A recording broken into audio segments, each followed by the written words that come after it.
Welcome to Obsidian TTRPG Let's learn how to use the tool. Alright, g'day guys, and welcome back tonight to another Obsidian video. Tonight we're going to be having another look at the Solo RPG Toolkit by Alex Kurowski. Alright, but also having a look at Dyson logos. He's made some fantastic business card dungeons. Ever since I did that last video, right, on the custom deck functionality that Alex has added to the Solo RPG Toolkit, alright, you might remember the one where you can actually draw cards and see the result. I've been thinking about what else we could do with it, and I just kept coming back to these dice I saw on Kickstarter one time where you could roll them and each one had a different dungeon room printed on each side, and the idea was you rolled a handful of dice and you joined them all together and you made a random dungeon.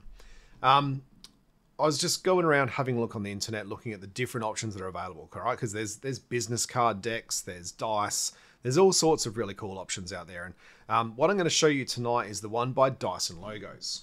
All right, now, for anyone who hasn't heard of Dyson Logos, he's a pretty big name in the TTRPG industry, to be honest.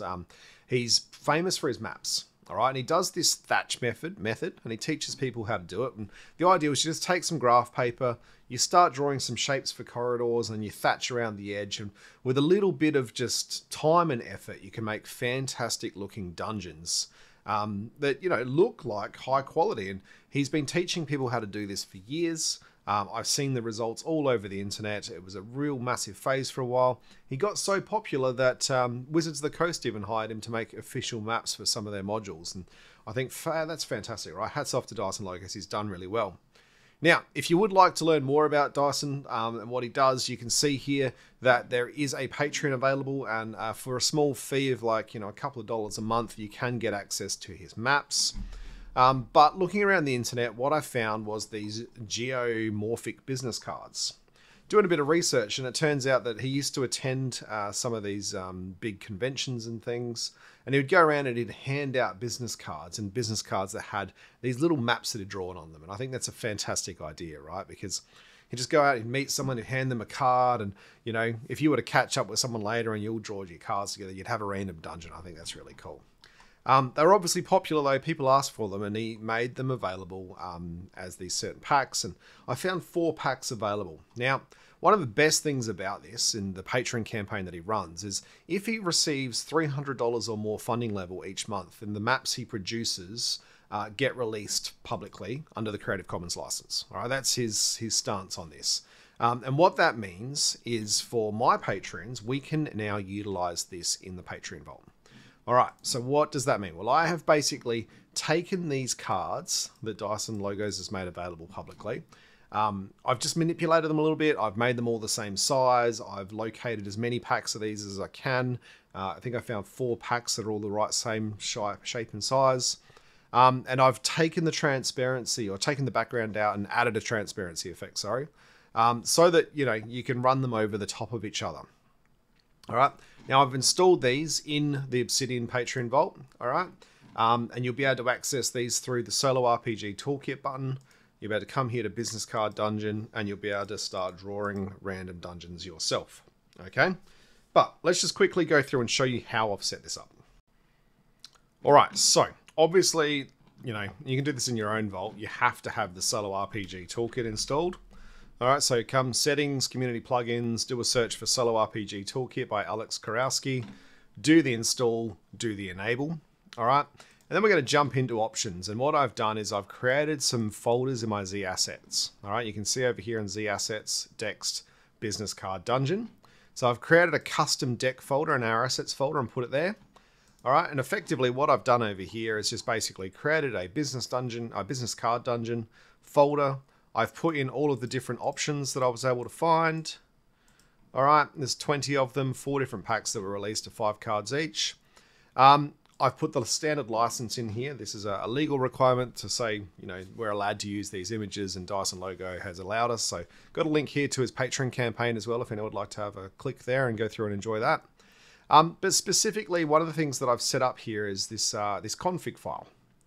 And I just wanted to call this out. If we go Community Plugins, come down to Solo RPG Toolkit and click on this and have a look in the help file, you can come down here to Custom Decks.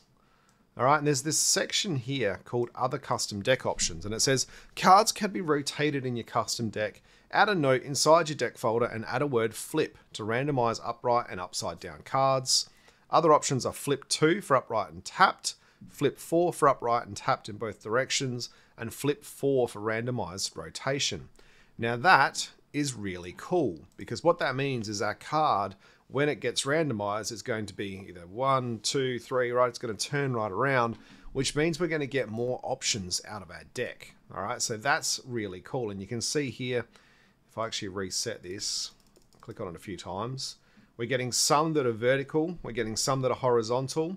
And if you go through and pay close attention, you will see it does turn those cards right around. Now that's really handy. All right, so we've done that. Another setting that I thought is worth showing you guys though, under here, is come down here to this card click behavior. Now this is an important one to know. So what this means is when I click the card, nothing happens.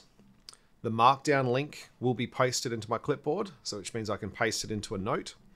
The file path, which means I can paste it into Excalidraw, or the image paste outside of Obsidian. Now this is new. This wasn't here the last time I played with this, because we used to just have the image option, and what that meant is when I clicked the card and put it into a note, I was actually putting another copy of that image into my vault, right? Which means I was duplicating how many of these I had. Now that's all well and good. It doesn't take up that much space, but it does mean you're bloating your vault with duplication of images, right? Which is not necessary. Now I've gone ahead and I've played with different options of using this, and I've come to the conclusion that the method I like the most is to use Excalidraw. All right, now let's just talk about that for a second. So what I've done is I've played around with this idea of having a note with a table in it that I could then basically copy these into a cell of a table. And that what means, you know, you've got 4 cells next to each other. You can line these cards up so they're all in a cell and they all sit there. It works, but it didn't really work, especially with the rotating card concept. That didn't work at all. Then I went and played with Canvas, and I was pasting these into Canvas. I tried as images, I tried as links. Whatever I tried, it didn't really line up properly, and it didn't look very good because Canvas has a pretty solid border around the things that it puts in there. I didn't like the effect. And that's where I landed on Excalidraw. All right, and Excalidraw works well. So I've set this vault up with the Excalidraw option, and we've got obviously the rotation going on. And if we jump over here, you can now see what we have. We have a button, we have the business cards, we can draw as many cards as we want. And if we just delete all of this, we can click a card and paste. That simple. Now, what I do recommend is having a look as you do this at the way the images are rotated. All right, because you can see this one here is actually over on the example, the preview, it's actually rotated up. Now, that's not the case with the way it pastes. And the reason why it's doing that is the source image is obviously always set up a certain way. All right, it's always that way. This plugin is artificially rotating it, but when I paste it back into Excalidraw, it just reverts back to the original stance. So what I can do though is pay attention to the rotation, all right, and just click this little side icon here, all right, and then that way we can basically do it. In Excalidraw, if you hold Shift, all right, it will just basically lock that rotation into certain rotation parts, right? So that way it lines up a lot easier. Now here we can actually see this one's meant to be going up as well. This one's meant to be coming down, so I'll hold Shift, I'll rotate it, and then I can do that. All right, we draw another card, we click it. This one is got something going upwards, looks like it's this way. So go like this, holding Shift again. All right, and as you can see, I can very quickly start to create, I mean, I could create a mega dungeon, to be honest. What's this one going? We're going to go all the way up here. All right, I could easily create a mega dungeon for my players to go through and play. All right, and it's as easy as it looks, right? I'm literally clicking a card, pasting it into Excalidraw, rotating it so it goes whichever way I want it to or matches the card. It doesn't matter, you can do whatever you want, and then playing around with it. All right, but I think we can go a little bit further, so check this out. All right, so Excalidraw is a drawing application, right? So what that means is we can draw on the map. Now, one thing you might want to think about is where do the parties start? So I was thinking about this. I'm like, all right, well, let's put a visual indicator on here. And if I double click and do a Windows period, I can let's use a green dot to say this is the entrance. All right, so that way I have a memory of where the party started. Now, it's also very capable for us to block the party out from going in certain directions. So we've got this one here where we've got a corridor that we know we're not going to use because I don't want them going in that direction. What I can do is use the pen icon and come down here to the little pen board. And we're going to do a background stroke. I'm going to do a thin stroke. And what I'm going to do is I'm just going to draw through there. Now, I'm not very artistic, but you get the idea, right? I can block that off very easily. Here, we could block this one off as well. We could just turn this into a corridor. I'm not Dyson logo, as you can tell. All right, but using that pen, we can do some really simple things, right? And we can basically make it so that, you know, we're keeping track of which ways are good, which ways are bad. Maybe there's collapsed things. It doesn't matter. All right, something else we could do that I thought was pretty fun was, again, with the pen icon, if we draw just a line, it's just a line, right? But if we draw a line that joins together, we can actually control the fill color, which is the background color in this case. All right, now you can change custom colors here. All right, so you can have some red. All right, and you can see that's really easy to use to make a fill. But why is that useful? Well, what if this area was full of water?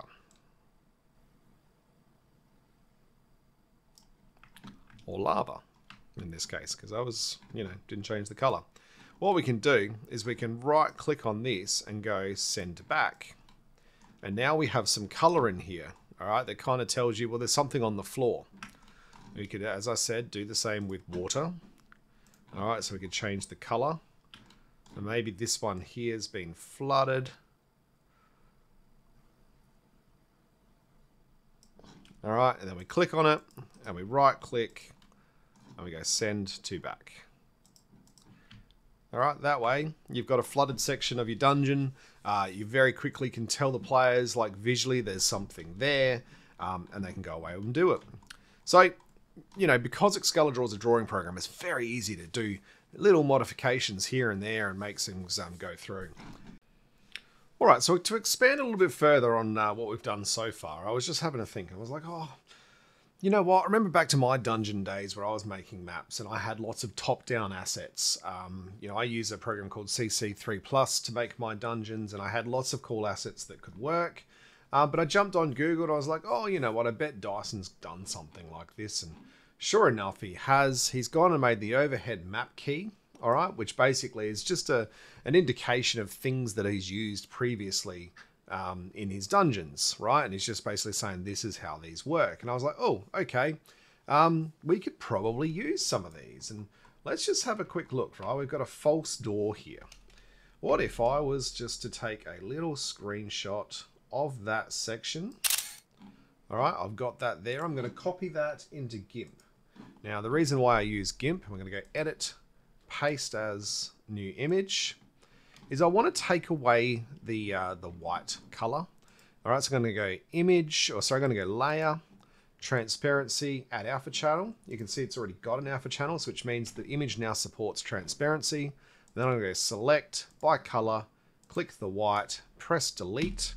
All right, now I have a new template. So I go Select All, Edit Copy, and come back into my Excalidraw drawing.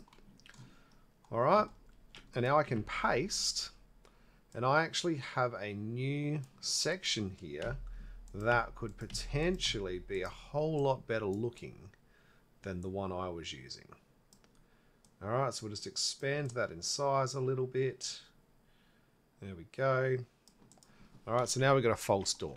All right, so there's just some ideas that you can use, right? Like, let's say we wanted to put in a, what do we got? An altar or a statue. We could add a statue in somewhere.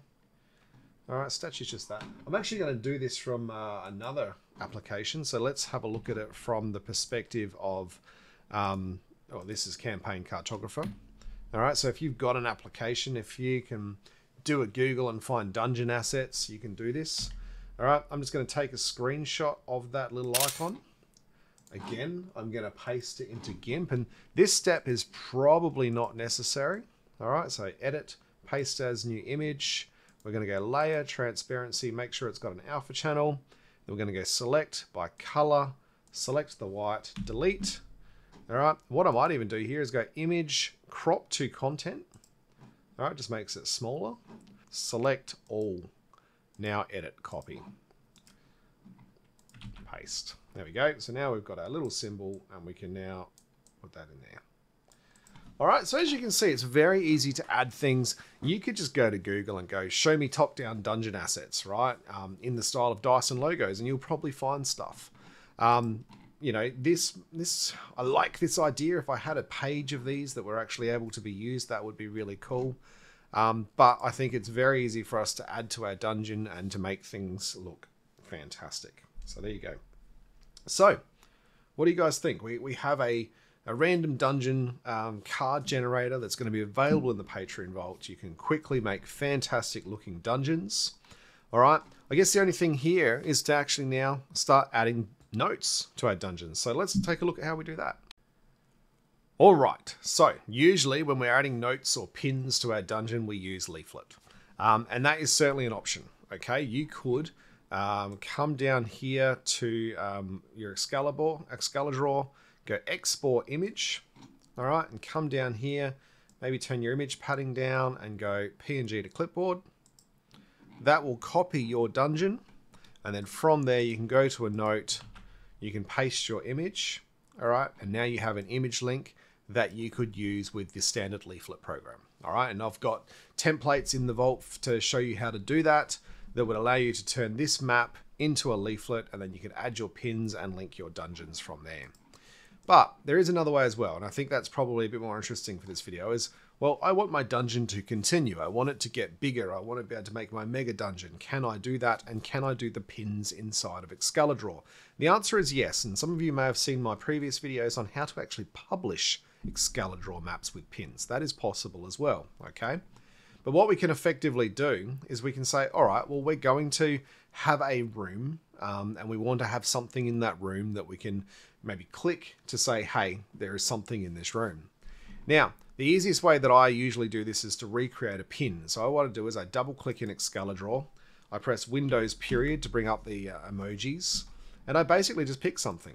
All right, and you might use any handful of shapes. All right, red triangle, here we go, there's a nice one.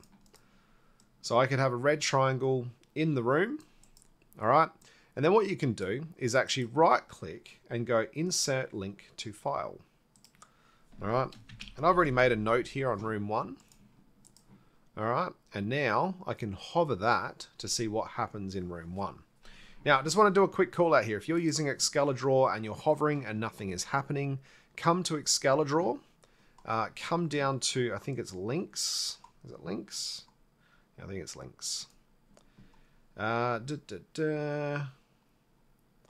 a hold control. Hover preview without pressing the control key. Enable this option. All right, so it's under links, transclusion, and to-dos, and you turn this option on, and then what that means is you don't need to hold control in order to hover the option of the thing. Now, it's also worth noting that when you actually link something, you're not actually linking the image itself. It adds a little link to the top right of that. So you might want to just stick this in the bottom left-hand corner of your room, just so that that pin, you know, that you actually click, you hover over the middle of the room and it actually displays. So that would work. And we could go through and we could make as many notes as we want. And you can see here that this is what it's linking to. It's just a note with a couple of headings and some text on it. We can go through and do that. What I didn't find was a way to link to a subsection of a note. All right, and you can see that I was trying to add a link to a room 2 because when I do my dungeons in Leaflet, I can do that. I did find a way to do it, right? You can actually drag the room 1 in and it will create a link. All right, but as you can see, it's quite a hefty link. So maybe you do it like this. I don't know, that's an option where you just resize it to match the room. I don't think it matters so much what it says for me. It's more about the fact that the link is there and the link works. But with these links, when you drag them in, what you can actually do, click back, is edit that and put your hashtag heading name, so room 2. All right, and then that will actually display room 2. All right, so that's one way you could do it. Just keep in mind though, it does display all of this text. All right, and that's, it's neither here nor there. It's a bit extensive. All right, but it's a way to work it. Now you can change that little pin, by the way. I think it was under links. Here we go. So link prefix. All right, so if I actually wanted to change that, let's use my triangle. Oh, there we go. So now that actually changed the prefix link to that one there. All right, so you've got different options. You can make one note and link directly to it. That's probably the easier method because it doesn't have this room 1 text on the back end of it. I haven't found a way to turn that off yet.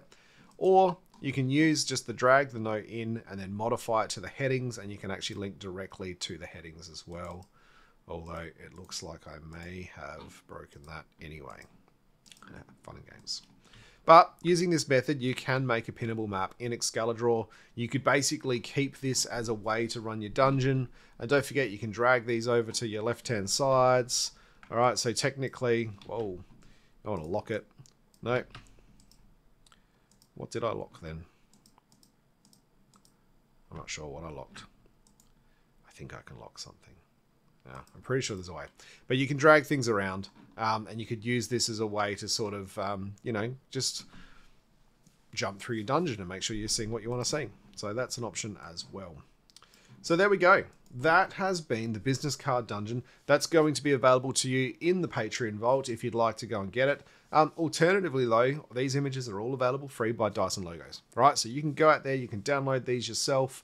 You can do the resize. I do recommend you do take the white background out, all right, so that you can actually overlap these maps, all right, because previously they were white, and you wouldn't be able to see the overlapping as much, all right. It just didn't look as visually appealing as it could be. Or just quickly, you can also, by the way, change your canvas background, all right. So if you wanted to come in here and actually change the background color to something a little bit more crazy, whatever you want to do, all right, that is possible as well. And I'm sure there's a nicer brown that you could use, but as you can see, there's a bit of white going on there, so I don't know if I actually like that. I do like just the basic white, if I'm completely honest. It's just nice, clean and crisp, and it just works. But anyway, that has been the business card dungeon. As I said, it's going to be available. Have a play with it. I would love to see some dungeons, guys. I'd love to see you guys posting, yeah, this is amazing, this is what I've done. Or I'd even love to see people going, you know what?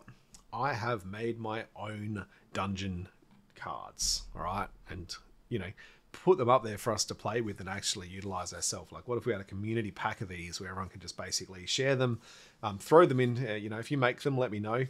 Make them to this sort of quality, and we'll put them in the actual Patreon vault so everyone can benefit from it. But yeah, hopefully you enjoy that. Hopefully that's useful. Hopefully it's getting your brain ticking on what we can do with this amazing application Obsidian, right? Because it just keeps expanding. And yeah, I want to say a huge thanks out to both Dyson Logos for obviously making these amazing maps and making them available to his patrons under the Creative Commons license. Like, that is just superb. But Alex Karowski, thank you for your work on this plugin. It's absolutely amazing. I hope you've got a coffee button by this point, mate. Right? Make a coffee button so I can start plugging that coffee button for you. But yeah, huge thanks to my Patreons. Hopefully you're enjoying the content. Hopefully you're running amazing games by now. I'm really enjoying everyone who's chatting in the community. It's getting bigger and bigger by the day, and it just blows me away. So thank you. Outside of that, though, I will speak to you on the socials. Enjoy your day.